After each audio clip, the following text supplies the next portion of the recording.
दोस्तों नमस्कार, ये है मार्गदर्शन फॉर सिविल सर्विसेज। मैं अनुराग चौधरी। आज की वीडियो में आप देखेंगे परीक्षाओं के लिए अत्यंत महत्वपूर्ण वन लाइनर राज्य व्यवस्था। दोस्तों इस वीडियो में संविधान और राज्य व्यवस्था के 250 महत्वपूर्ण प्रश्नों को कवर किया गया है जो हाल में आयोजित UP PCS, Bihar PCS, Rajasthan PCS, MP PCS आदि परीक्षाओं में पूछे गए हैं। ये प्रश्न आगामी परीक्षाओं के लिए भी महत्वपूर्ण और संभावित हैं, इसलिए इनका रिवीजन करना बहुत आवश्यक है। तो आइए शुरू करते हैं आज का वीडियो, वन लाइनर राज्य व्यवस्था। दोस्तों भारतीय राज्य व्यवस्था के अंतर्गत जो प्रश्न पूछे गए हैं उनको आइए रिवाइज करते हैं। इस वीडियो का पहला प्रश्न है, सर्वप्रथम संसदात्मक सरकार किस देश में आरंभ की गई थी? तो ये है ग्रेट ब्रिटेन। ग्रेट ब्रिटेन में सबसे पहले संसदात्मक या पार्लियामेंट्री गवर्नमेंट प्रारंभ की गई थी। कौन सा राज्य भारत में भाषा के आधार पर बनने वाला पहला राज्य था? तो ये है आंध्र प्रदेश। आंध्र प्रदेश भाषा के आधार पर बनने वाला पहला राज्य। दोस्तों कौन सा एक संविधानेतर संस्था है? तो नीति आयोग एक संविधानेतर संस्था है। सरकारिया आयोग की संस्तुतियां किससे संबंधित हैं? ये है केंद्र राज्य संबंधों से संबंधित हैं सरकारिया आयोग की संस्तुतियां। अगला प्रश्न है, किसके संबंध में राज्यसभा का अनन्य अधिकार है? तो एक नई अखिल भारतीय सेवा के सृजन हेतु संस्तुति करने का जो अधिकार है वो राज्यसभा का अनन्य या विशेष अधिकार है।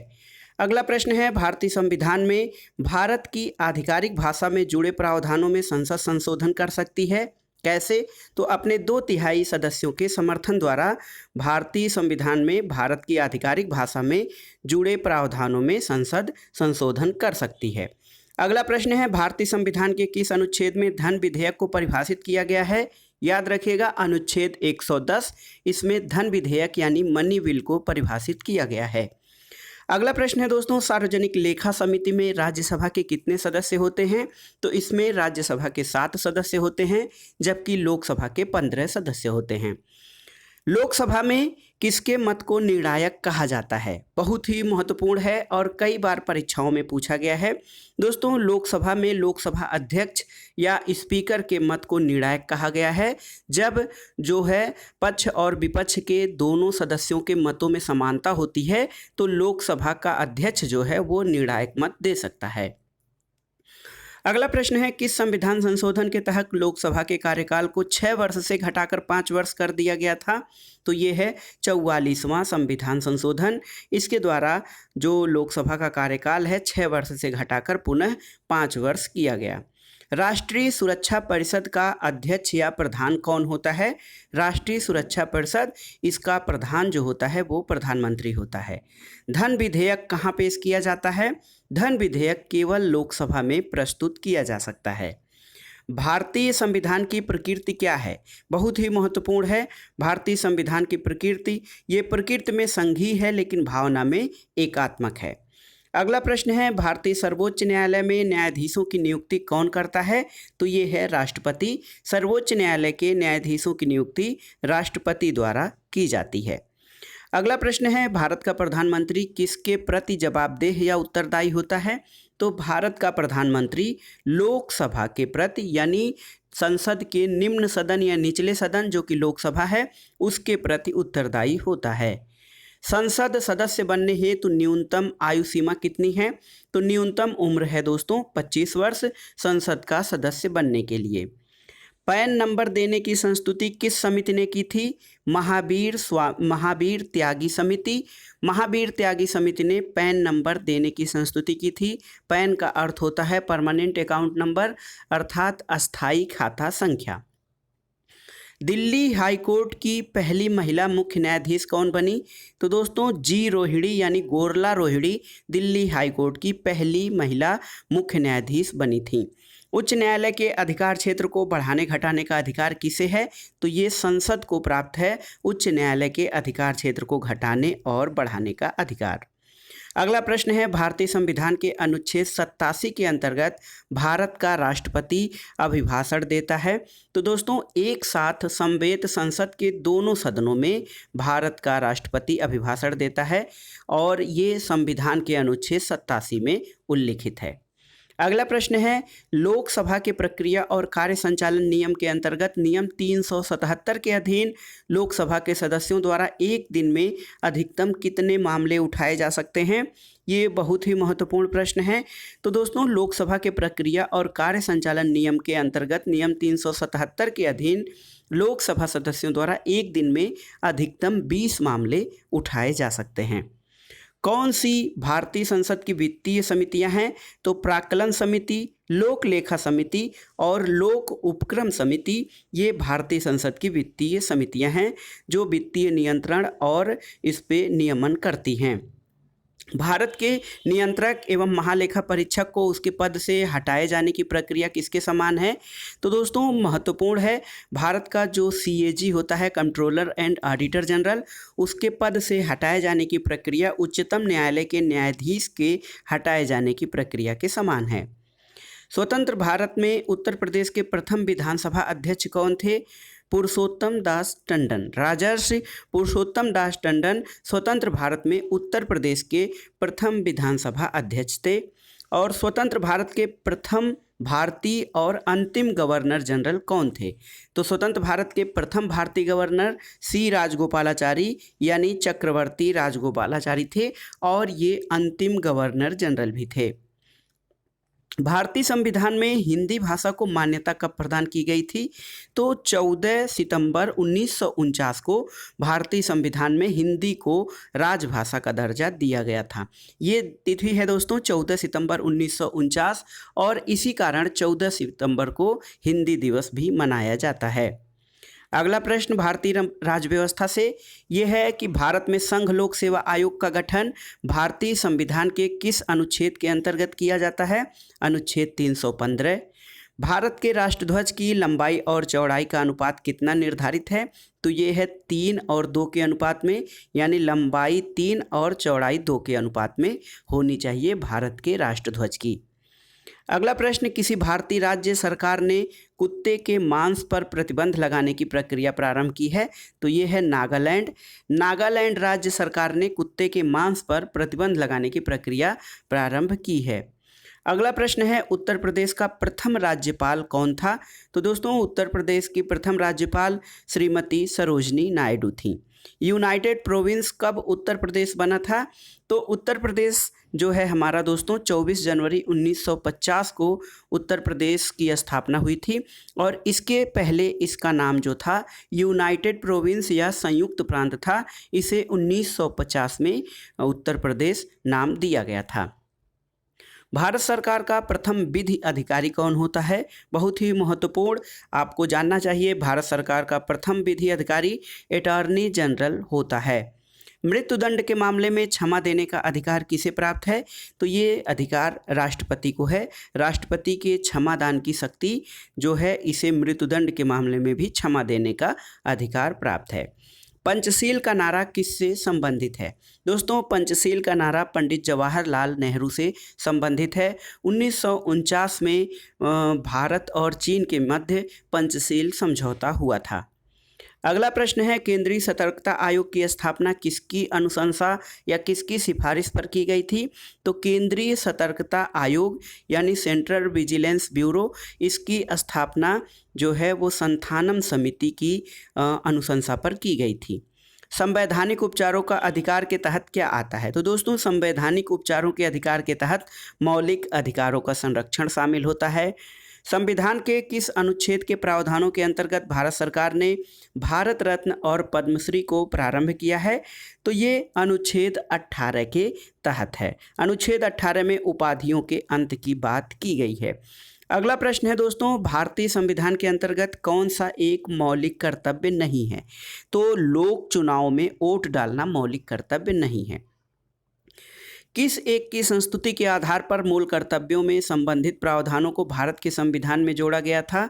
तो दोस्तों, ये था स्वर्ण सिंह समिति की सिफारिशें। स्वर्ण सिंह समिति की सिफारिशों के आधार पर भारत में फंडामेंटल जो कर्तव्य हैं, फंडामेंटल ड्यूटीज, उनको जोड़ा गया था। अगला प्रश्न है, भारतीय संविधान में कितने मूल कर्तव्य दिए गए हैं? ये देखिए कनिष्ठ सहायक परीक्षा 2015 में पूछा गया था, तो बहुत आसान है, लेकिन आपको जानना चाहिए भारतीय संविधान में कुल 11 मूल कर्तव्य दिए गए हैं। और राष्ट्रपति द्वारा राज्यसभा में कितने सदस्यों को मनोनीत या नामित किया जा सकता है? ये कुल 12 सदस्य होते हैं, जो कि कला, साहित्य और समाज सेवा के संबंध में के क्षेत्र में विशेष ख्याति प्राप्त होते हैं। अगला प्रश्न है दोस्तों, जो है भारत में राष्ट्रपति अपना कार्यकाल पूरा होने के पहले अपना त्यागपत्र किसे सौंपते हैं? तो भारत के राष्ट्रपति अपना त्यागपत्र उपराष्ट्रपति यानी वाइस प्रेसिडेंट को सौंपते हैं। अगला प्रश्न, किसी भारतीय राष्ट्रपति ने आयरिश स्वतंत्रता संग्राम में भाग लिया और इसके लिए जेल भी गए, तो ये थे वीवी गिरी। इन्होंने आयरिश स्वतंत्रता संग्राम यानी आयरलैंड की स्वतंत्रता संग्राम में भाग लिया था और इसके लिए जेल भी गए थे। अगला प्रश्न राष्ट्रपति से संबंधित ही है, भारत का कौन सा राष्ट्रपति निर्विरोध निर्वाचित हुआ था? तो ये थे नीलम संजीव रेड्डी। उपराष्ट्रपति को अपना कार्यकाल समाप्त होने से पूर्व अपने पद से हटाने का अधिकार किसके पास है? राज्यसभा। राज्यसभा के पास ये अधिकार है कि उपराष्ट्रपति को अपना कार्यकाल समाप्त करने से पूर्व ही उसे उसके पद से हटा सकती है। अगला प्रश्न है, भारत विश्व का विशालतम लोकतांत्रिक प्रजातंत्र है, इसकी प्रथम लोकसभा कब आयोजित की गई थी? तो इसकी प्रथम लोकसभा 13 मई 1952 को आयोजित की गई थी। बिना अनुमति के कितने दिन संसद में अनुपस्थित रहने पर किसी सांसद को अयोग्य घोषित किया जाता है? तो ये है लगातार 60 दिन। यदि कोई बिना अनुमति के कोई सांसद संसद में 60 दिन लगातार अनुपस्थित रहता है तो उसे अयोग्य घोषित किया जा सकता है। अगला प्रश्न है, भारत के संविधान के किस भाग में नागरिकता से संबंधित प्रावधानों का उल्लेख किया गया है? तो भाग 2 में। राज्य के नीति निर्देशक तत्व सहज अध्ययन के लिए कितने भागों में विभाजित किए जा सकते हैं? तो राज्य के नीति निर्देशक तत्वों को समाजवादी, उदार बौद्धिकतावादी, गांधीवादी, मानवाधिकार, सामाजिक और आर्थिक कल्याण आदि भागों में विभाजित किया जा सकता है। अगला प्रश्न है, भारत की संविधान सभा की अंतिम बैठक की सही तिथि क्या है? बहुत ही महत्वपूर्ण है। संविधान सभा की अंतिम बैठक 24 जनवरी 1950 को हुई थी और जो हमारा संविधान था 26 जनवरी 1950 को लागू हुआ था। अगला प्रश्न देखते हैं, लोकसभा में केंद्र शासित क्षेत्रों का सर्वाधिक प्रतिनिधित्व कितना हो सकता है? तो ये 20 हो सकता है सर्वाधिक प्रतिनिधित्व लोकसभा में जो हमारे केंद्र शासित प्रदेश हैं। किसे भंग नहीं किया जा सकता है पर समाप्त किया जा सकता है? दोस्तों, विधान परिषद। विधान परिषदों, राज्य की जो विधान परिषदें हैं इन्हें भंग तो नहीं की जा सकती हैं, लेकिन समाप्त किया जा सकता है। लोकसभा का अधिवेशन गठित करने हेतु गणपूर्ति या कोरम कितना होना चाहिए? तो ये सदन के सदस्यों की कुल संख्या का 1/10 यानी 10वां भाग होना चाहिए लोकसभा अधिवेशन करने के लिए गणपूर्ति या कोरम। अगला प्रश्न है, न्यायिक पुनरीक्षण शक्ति का परिसीमन। दोस्तों, 38वें संविधान संशोधन 1975 के द्वारा न्यायिक पुनरावलोकन शक्ति का परिसीमन किया गया।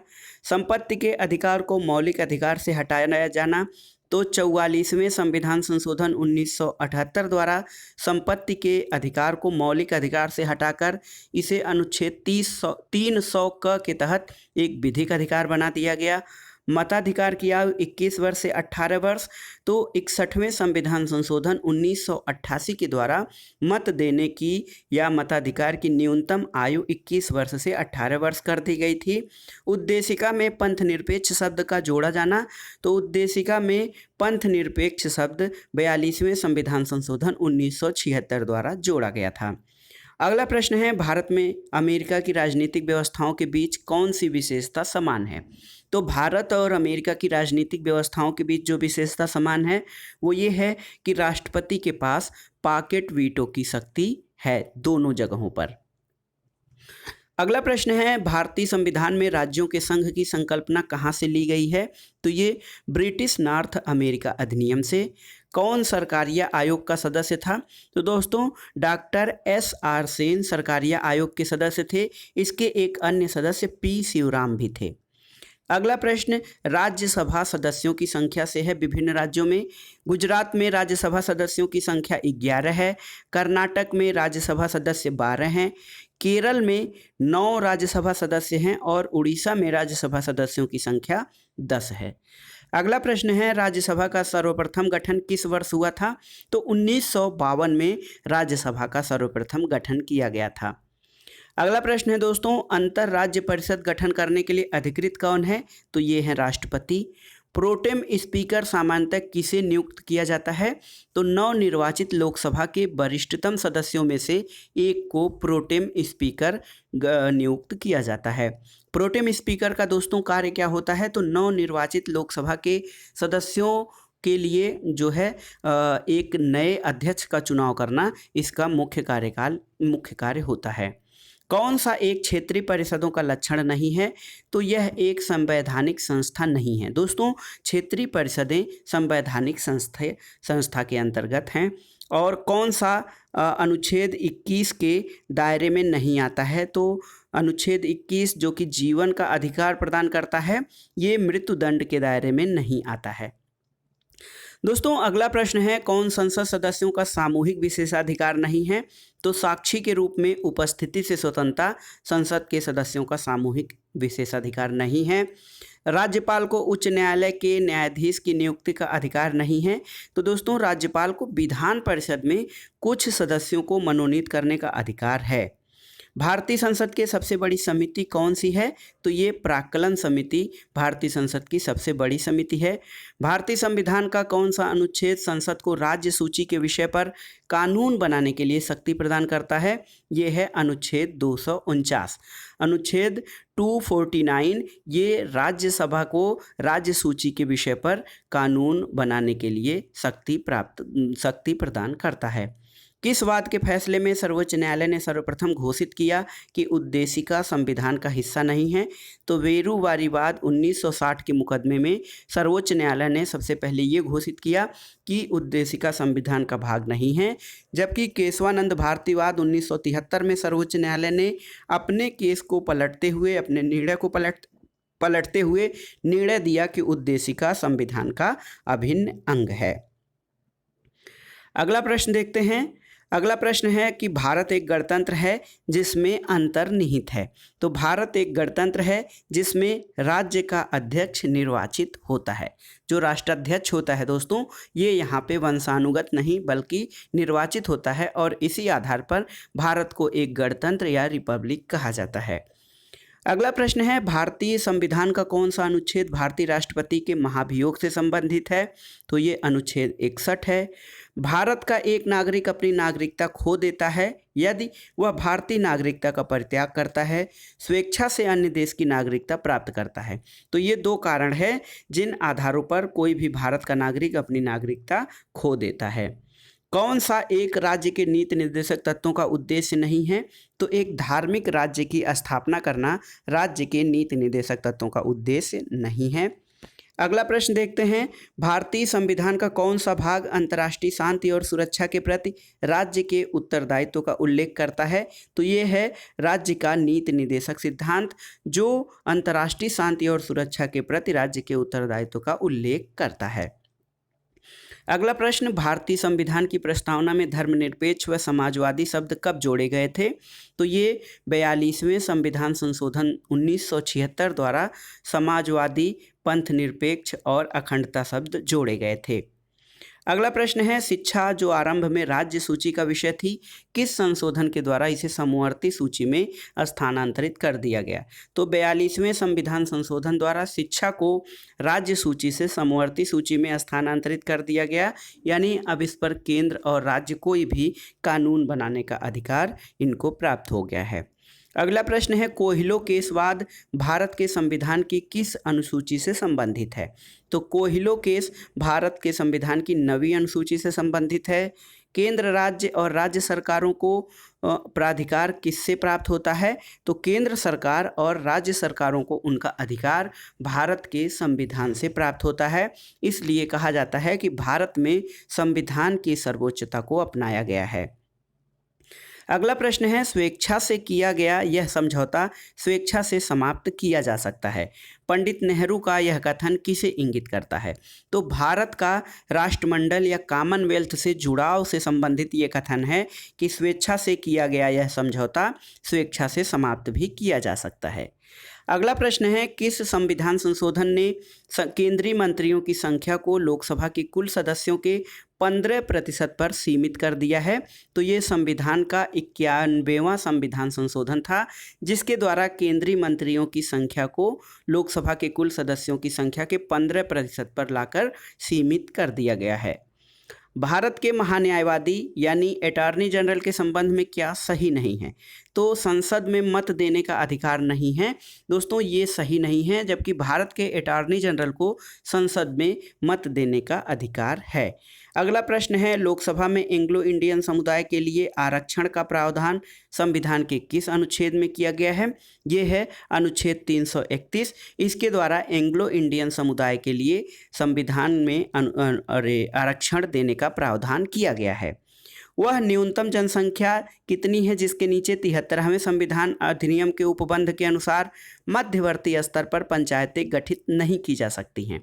तो यह है 20 लाख। यदि किसी राज्य की न्यूनतम जनसंख्या 20 लाख नहीं है तो वो मध्यवर्ती स्तर पर पंचायतें वहाँ पर नहीं गठित की जा सकती हैं। अगला प्रश्न है, भारतीय संविधान का कौन सा अनुच्छेद राज्यपाल को अध्यादेश जारी करने की शक्ति प्रदान करता है? यह है अनुच्छेद 213। और राष्ट्रपति के अध्यादेश जारी करने की शक्तियां 123। याद रखिएगा, 213 राज्यपाल को अध्यादेश जारी करने की शक्ति 213 अनुच्छेद के द्वारा है और अनुच्छेद 123 के द्वारा राष्ट्रपति को है। भारतीय संविधान के किस अनुच्छेद में यह व्यवस्था की गई है कि सभी अल्पसंख्यकों को अपनी रुचि के अनुसार शिक्षण संस्थाओं की स्थापना और प्रशासन का अधिकार होगा? तो यह है अनुच्छेद 30। विधान परिषद में मनोनीत सदस्यों की कुल संख्या कितनी होती है? तो कुल सदस्य संख्या की 1/6 जो होती है वो विधान परिषद में मनोनीत सदस्य उतने होते हैं।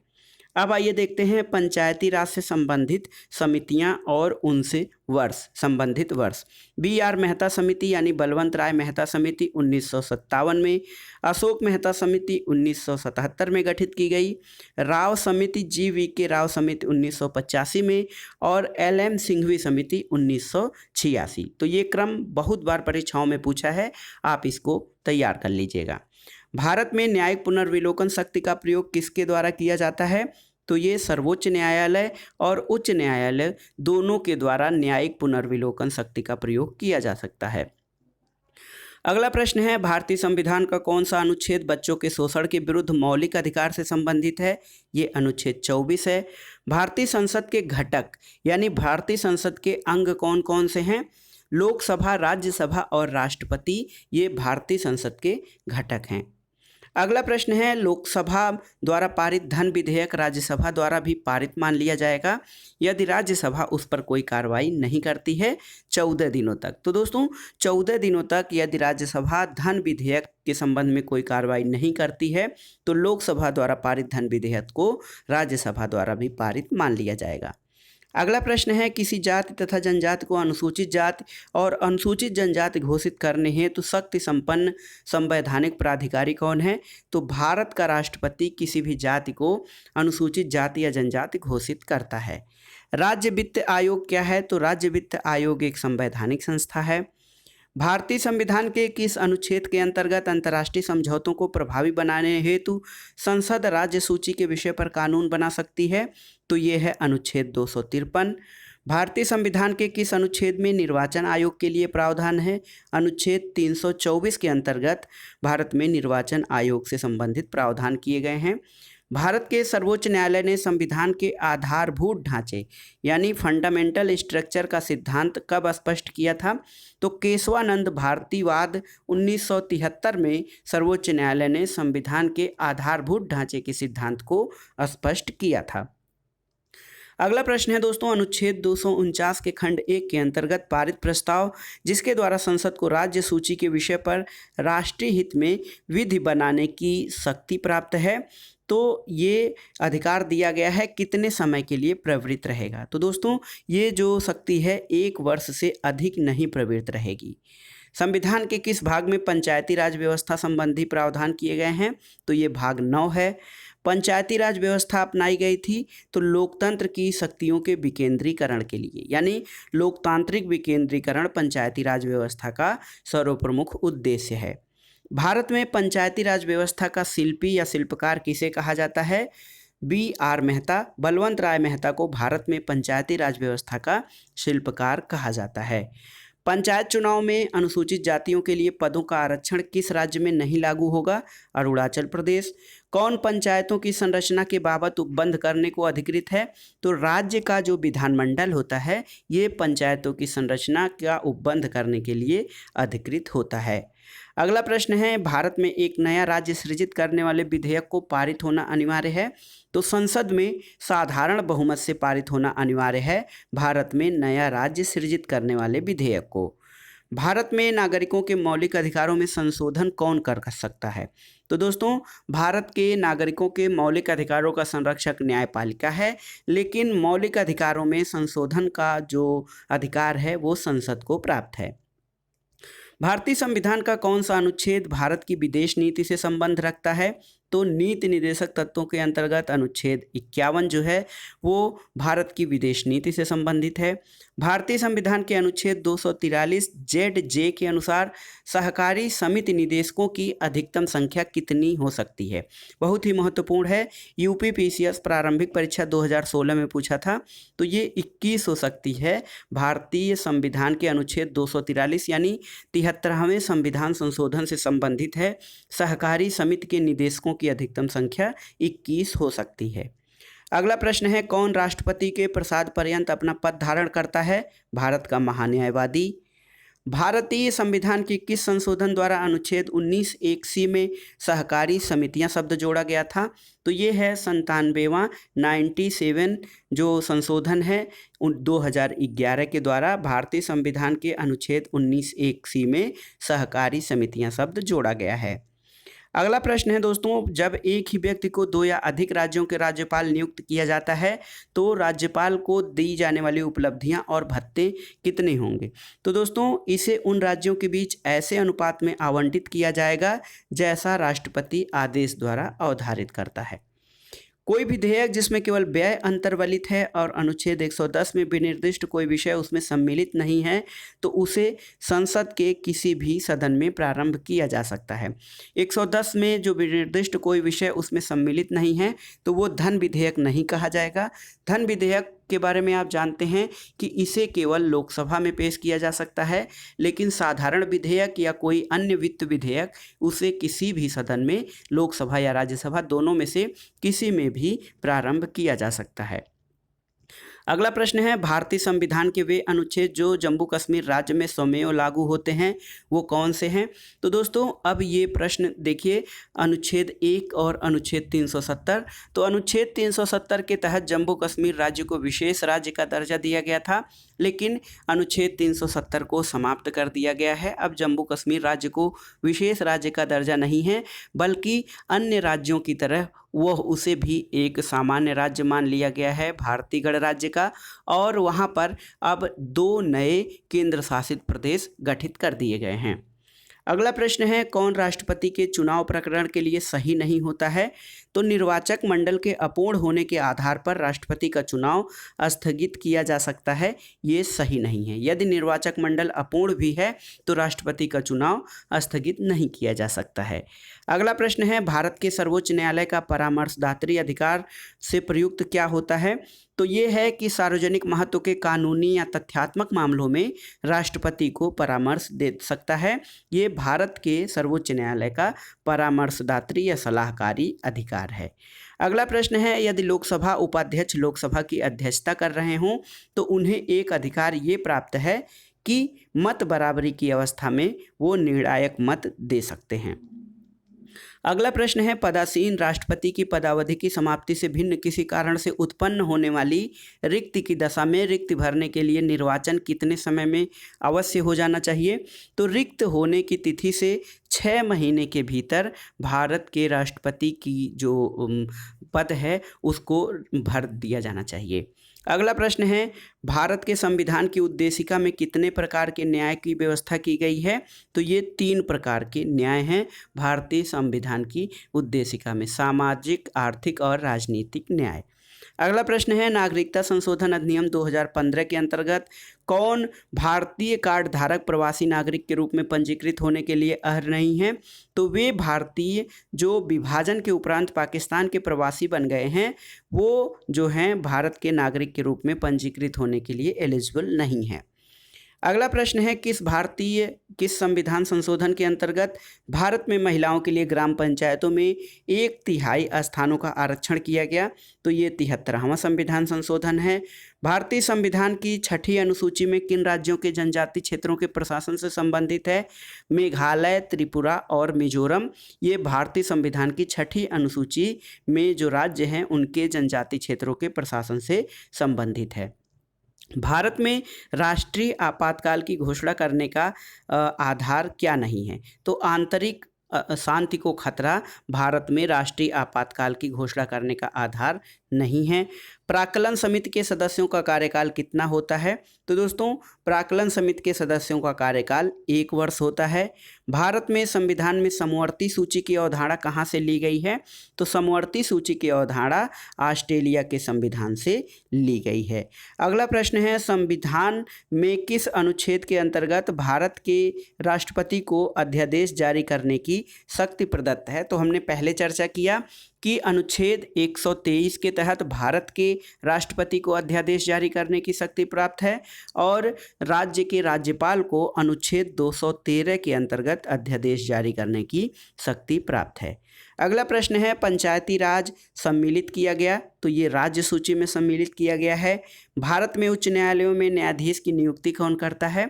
तो भारत में उच्च न्यायालय और सर्वोच्च न्यायालय दोनों के न्यायाधीशों की नियुक्ति राष्ट्रपति करते हैं। राज्य के उच्च न्यायालय जो होते हैं उनकी नियुक्ति जो राज्यपाल है वो नहीं करता है, आपको याद रखना चाहिए। अगला प्रश्न है, भारत में राष्ट्रपति विकास परिषद कब गठित की गई थी? तो विकास परिषद की राष्ट्रीय विकास परिषद NDC की स्थापना दोस्तों 6 अगस्त 1952 को की गई थी और इसे जो है वो योजना आयोग जो संस्था थी नीति आयोग से पहले, योजना आयोग के सहायक के तौर पे या उसकी नीतियों को परिवीक्षा करने के लिए NDC की स्थापना की गई थी। अगला प्रश्न है, भारतीय संविधान में स्वतंत्रता का अधिकार 4 अनुच्छेदों द्वारा प्रदान किया गया है। तो ये हैं अनुच्छेद 19, 20, 21 और 22। तो 4 अनुच्छेद हैं, अनुच्छेद 19 से 22 तक। भारतीय संविधान के किस अनुच्छेद का व्यवहार में क्रियान्वयन कभी नहीं हुआ है? यह है अनुच्छेद 360, जिसके अंतर्गत वित्तीय आपातकाल संबंधी प्रावधान है। इस अनुच्छेद का अभी व्यवहार में जो है वो क्रियान्वयन नहीं किया गया है। अगला प्रश्न है, भारत का राष्ट्रपति भारतीय संसद का अंग होता है? क्यों? क्योंकि संसद द्वारा पारित होने के बाद भी सभी विधेयकों को वह अपनी स्वीकृति देता है, इसलिए भारत के राष्ट्रपति को संसद का अभिन्न अंग माना गया है। अगला प्रश्न है, भारतीय संघ व्यवस्था समान है? तो कनाडा की संघीय व्यवस्था के समान भारत की संघ व्यवस्था है। भारत एक गणतांत्रिक देश है। क्यों? क्योंकि भारत का राष्ट्रपति निर्वाचित होता है। भारत के संविधान के अनुच्छेद 102(1) के अंतर्गत किसी सांसद की अयोग्यता से संबंधित किसी प्रश्न पर अंतिम निर्णय कौन लेता है? तो दोस्तों, संसद की अयोग्यता या संसद सदस्य की अयोग्यता के संबंध में अंतिम निर्णय राष्ट्रपति लेता है।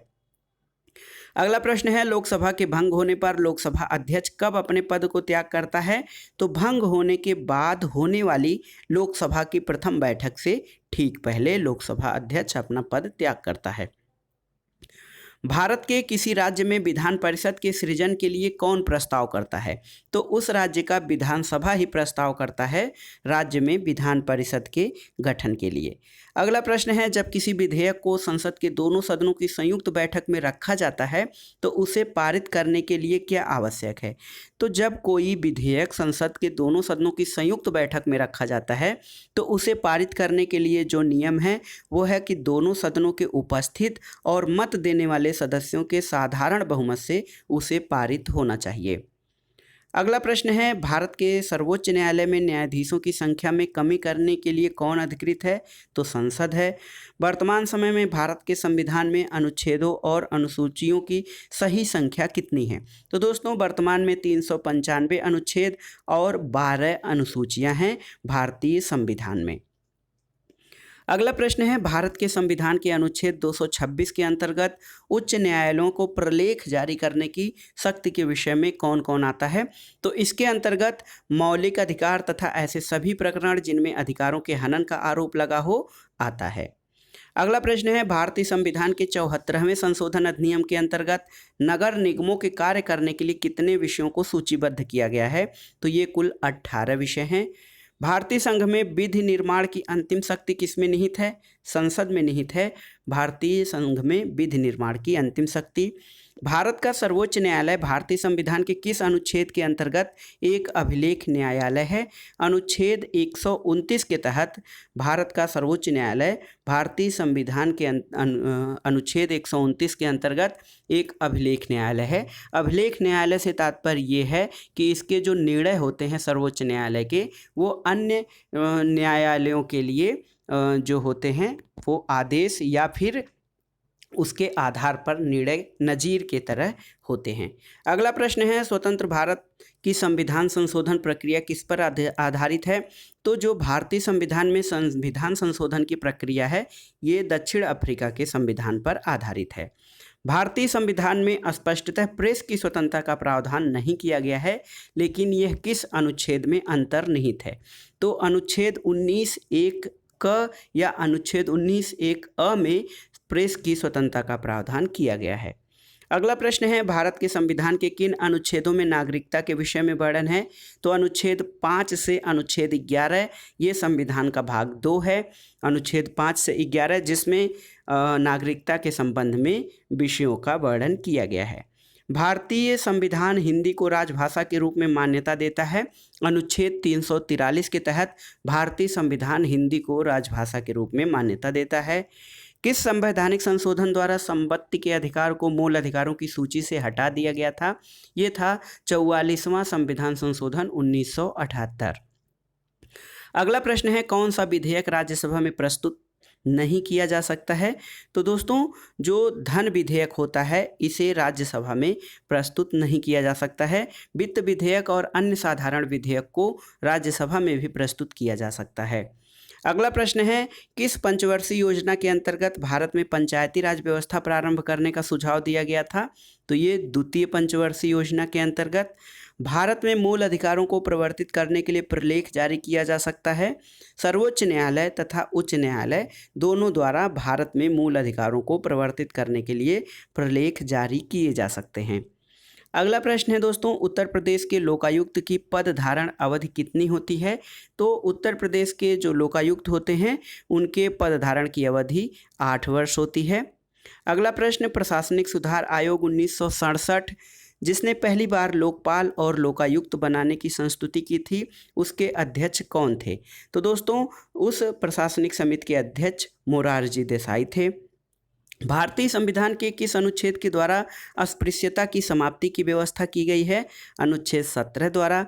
भारतीय संविधान के अनुच्छेद 170 के अनुसार किसी राज्य की विधानसभा सदस्यों की न्यूनतम तथा अधिकतम संख्या कितनी हो सकती है? तो विधानसभा की न्यूनतम संख्या 60 और अधिकतम सदस्य संख्या 500 हो सकती है।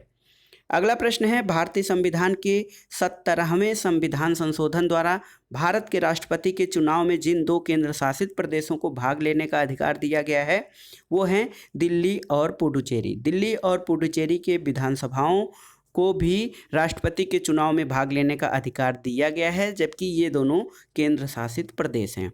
भारतीय संविधान सभा में कुल कितने महिला सदस्य थीं? तो दोस्तों जो भारतीय संविधान सभा संविधान के निर्माण के लिए गठित की गई थी उसमें कुल 15 महिला सदस्य थीं। संविधान सभा के पहले अध्यक्ष कौन थे? डॉक्टर सच्चिदानंद सिन्हा। ड्राफ्टिंग कमेटी यानी प्रारूप समिति के चेयरमैन कौन थे? डॉक्टर भीमराव अंबेडकर। भारत का संविधान लिखा गया था 2 वर्ष 11 महीने 18 दिन में भारत का संविधान लिखा गया था। भारत में किस लोकसभा अध्यक्ष का कार्यकाल सर्वाधिक रहा है? तो दोस्तों डॉक्टर बलराम जाखड़ 22 जनवरी 1980 से 18 दिसंबर 1989 तक इनका कार्यकाल रहा है, जो कि लोकसभा अध्यक्ष के रूप में सर्वाधिक लंबा कार्यकाल है। राज्यसभा सदस्य बनने के लिए न्यूनतम आयु कितनी है? तो दोस्तों 30 वर्ष है, जबकि लोकसभा के लिए सदस्य बनने के लिए न्यूनतम आयु सीमा 25 वर्ष है। कौन कैबिनेट स्तर का मंत्री होता है? विपक्ष का नेता कैबिनेट स्तर के मंत्री का दर्जा प्राप्त होता है। भारत के उच्चतम न्यायालय की प्रथम महिला न्यायाधीश कौन थी? एम फातिमा बीबी भारत के उच्चतम न्यायालय की प्रथम महिला न्यायाधीश थी। उच्चतम न्यायालय में संविधान के निर्वाचन से संबंधित मामले की सुनवाई करने के लिए न्यायाधीशों की संख्या कम से कम कितनी होनी चाहिए? तो दोस्तों किसी मुद्दे में यदि संविधान का जो है व्याख्या या निर्वचन करना होता है तो उसके सुनवाई के लिए न्यायाधीशों की जो संख्या होती है वो कम से कम 5 होनी चाहिए। अगला प्रश्न है, विश्व का विशालतम न्यायिक प्राधिकरण है? तो ये इलाहाबाद हाई कोर्ट है। भारत के संविधान के किस अनुच्छेद के अधीन राज्यों के राज्यपाल की अध्यादेश जारी करने की शक्ति है? अनुच्छेद 213 के तहत। भारत में संविधान में किसके विरुद्ध अभियोग चलाने का प्रावधान नहीं है? तो किसी राज्य के राज्यपाल के विरुद्ध अभियोग चलाने का प्रावधान नहीं है। भारतीय राज्यों में मुद्रा बिल होने के लिए एक बिल कौन प्रमाणित करता है? तो कोई बिल धन विधेयक या मनी बिल है या नहीं, राज्यों में इस बात का प्रमाणन राज्य का विधानसभा अध्यक्ष करता है और केंद्र में लोकसभा अध्यक्ष की ये जिम्मेदारी है कि कोई राज्य मनी बिल, कोई विधेयक धन विधेयक है या नहीं। अगला प्रश्न है, किसी ग्राम पंचायत द्वारा उप प्रधान को पद से हटाने के लिए कम से कम कितने पंचायत सदस्यों का समर्थन आवश्यक है? तो 2/3 सदस्यों का समर्थन आवश्यक है। भारत में पंचायती राज स्थापित करने वाले प्रथम 2 राज्य कौन थे? राजस्थान और आंध्र प्रदेश भारत में पंचायती राज स्थापित करने वाले प्रथम 2 राज्य थे। एक व्यक्ति के लिए पंचायत का सदस्य बनने की न्यूनतम आयु सीमा कितनी है? तो ये है 21 वर्ष। भारतीय संविधान के अनुच्छेद 368 का संबंध किससे है? संविधान संशोधन की प्रक्रिया से। संविधान का कौन सा संशोधन केंद्र और राज्य में मंत्रिपरिषद के मंत्रियों की अधिकतम संख्या सीमित करता है? तो दोस्तों ये है 91वां संविधान संशोधन, जिसके तहत राज्य में केंद्र और राज्य मंत्रिपरिषद में मंत्रियों की सदस्य संख्या को न्यूनतम कर दिया गया है। संविधान का 52वां संशोधन किससे संबंधित है? दल बदल विरोधक कानून से। और भारत सरकार का मुख्य विधि अधिकारी कौन होता है? अटॉर्नी जनरल या महान्यायवादी। केंद्रीय सतर्कता आयुक्त अपने पद पर बना रह सकता है तो 4 वर्ष या 65 वर्ष की आयु तक। भारत में संघ लोक सेवा आयोग का गठन भारत के संविधान के किस अनुच्छेद के अंतर्गत किया गया है? तो ये है अनुच्छेद 315। इसके अंतर्गत भारतीय संविधान में संघ लोक सेवा आयोग का गठन किया गया है। भारत का एकमात्र राज्य जहां पर सामान्य सिविल कोड का प्रावधान है तो दोस्तों ये है गोवा। गोवा में समान नागरिक संहिता या समान सिविल कोड का प्रावधान किया गया है। अगला प्रश्न है, कथन है, राजनैतिक प्रजातंत्र का तात्पर्य उस जीवन विधा से है जो जीवन में सैद्धांतिक रूप से उदारता, समानता और भ्रातृत्व को स्वीकार करती है। ये कथन किसका है? तो ये कथन संविधान के शिल्पी डॉक्टर भीमराव अंबेडकर का है। अगला प्रश्न है, मानसिक विक्षिप्ति भारतीय दंड संहिता के किस धारा में सन्निहित है? तो धारा 84 के अंतर्गत मानसिक विक्षिप्ति का उल्लेख किया गया है आईपीसी की धारा 84 में। सूचना का अधिकार के संबंध में क्या सही नहीं है?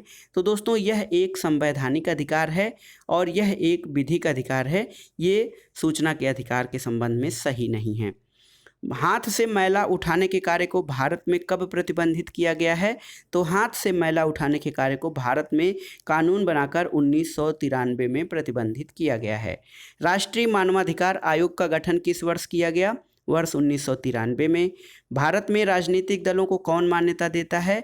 निर्वाचन आयोग, जो भारत का निर्वाचन आयोग है वो राजनीतिक दलों को मान्यता देता है। भारत में संघ राज्यों का शासन किसके द्वारा होता है? तो ये राष्ट्रपति के द्वारा किया जाता है। परिसीमन आयोग के पदेन सदस्य कौन होते हैं? तो मुख्य चुनाव अधिकारी जो होता है वो परिसीमन आयोग का पदेन सदस्य होता है। स्वतंत्र भारत में राज्यसभा के प्रथम सभापति कौन थे? तो दोस्तों स्वतंत्र भारत के प्रथम उपराष्ट्रपति या राज्यसभा के प्रथम सभापति डॉक्टर सर्वपल्ली राधाकृष्णन थे। जो राज्यसभा का सभापति होता है वो उपराष्ट्रपति भी होता है। मुख्य चुनाव आयुक्त की नियुक्ति कौन करता है? तो राष्ट्रपति द्वारा मुख्य चुनाव आयुक्त की नियुक्ति की जाती है। अंतर्राज्यीय परिषद की बैठक वर्ष में कितनी बार होती है? तो ये 3 बार होती है।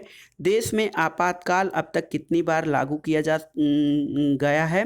तो देश में आपातकाल 3 बार लागू किया गया है। और आंध्र प्रदेश राज्य की स्थापना कब की गई थी?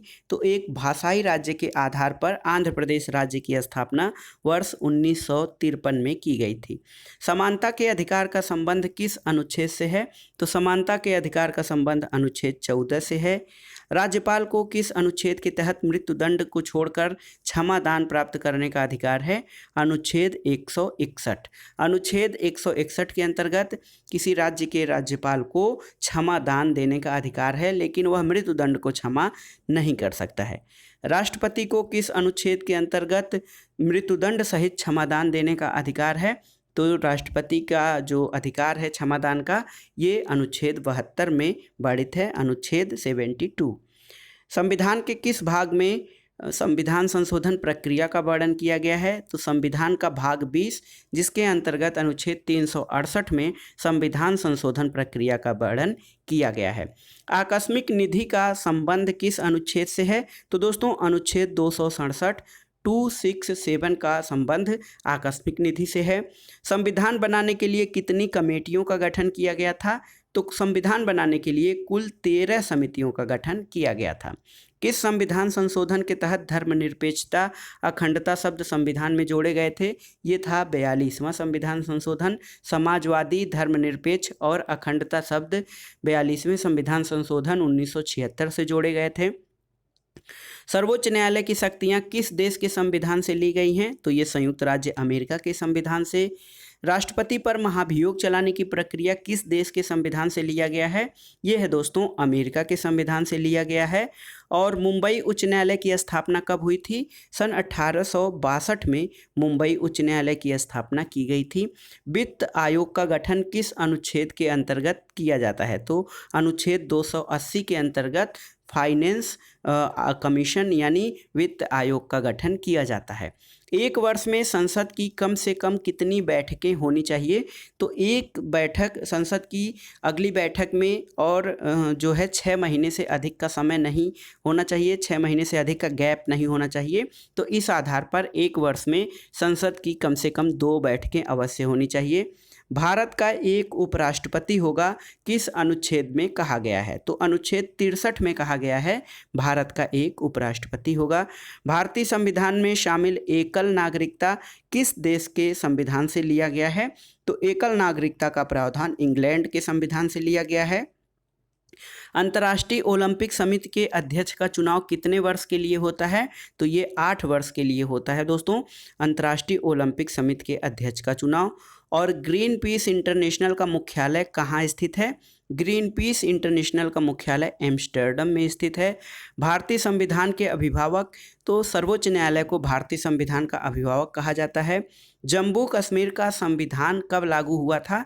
तो जम्मू कश्मीर का एक अलग संविधान 26 जनवरी 1957 को लागू हुआ था। राज्य सूची में किसी विषय पर संसद कितने अवधि के लिए कानून बना सकती है? तो ये 1 वर्ष के लिए राज्य सूची के विषय पर संसद कानून बना सकती है। विश्व मानवाधिकार दिवस कब मनाया जाता है दोस्तों? तो 10 दिसंबर को विश्व मानवाधिकार दिवस मनाया जाता है। संसद भवन किस वर्ष बनकर तैयार हुआ था? तो ये 1927 में बनकर तैयार हुआ था। और भारत में किस वर्ष वन्य जीव संरक्षण अधिनियम, तो वन्य जीव संरक्षण अधिनियम भारत में 1972 में पारित किया गया था। अगला प्रश्न देखते हैं दोस्तों, ये है कि नगर निगम का सर्वोच्च अधिकारी कौन होता है? तो महापौर, जिसे कि मेयर कहा जाता है, ये नगर निगम का सर्वोच्च अधिकारी होता है। अगला प्रश्न है, संविधान का कौन सा अनुच्छेद राष्ट्रपति को सरकार से सूचना प्राप्त करने की शक्ति प्रदान करता है?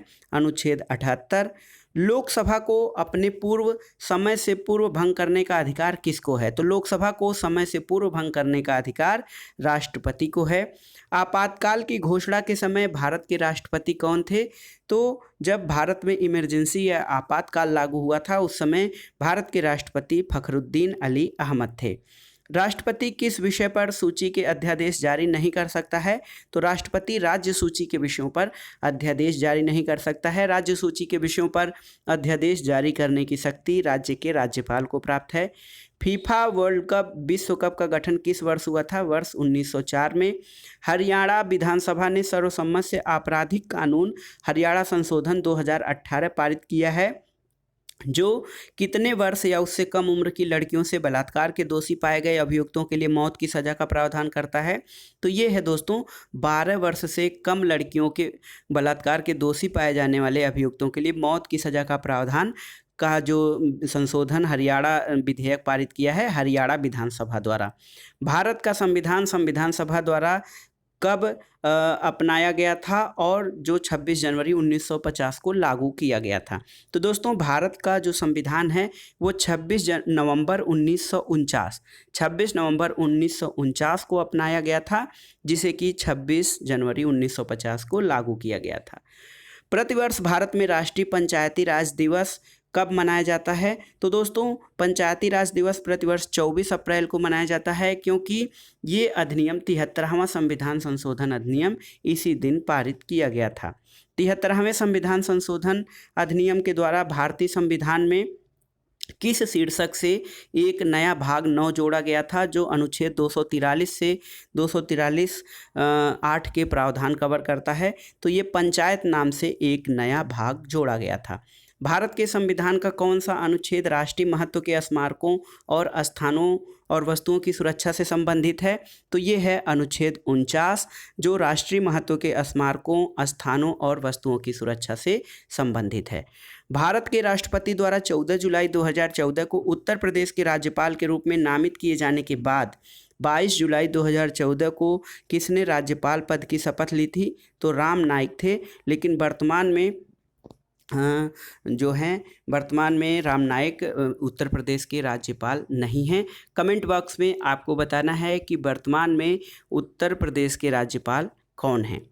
अगला प्रश्न है, किसने पहले 1935 में संविधान सभा गठित करने का सुझाव दिया था? एम.एन. राव, मानवेंद्र राय ने सबसे पहले संविधान सभा गठित करने का सुझाव दिया था। भारत में वोट देने की न्यूनतम पात्रता उम्र कितनी है? तो ये 18 वर्ष है। लोकसभा में कितनी सीटें अनुसूचित जाति और अनुसूचित जनजाति के लिए प्रतिनिधियों के लिए आरक्षित हैं?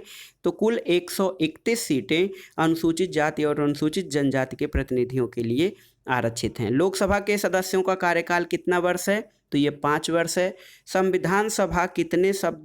भारतीय संविधान कितने शब्दों का बना है दोस्तों? तो ये बहुत ही महत्वपूर्ण है।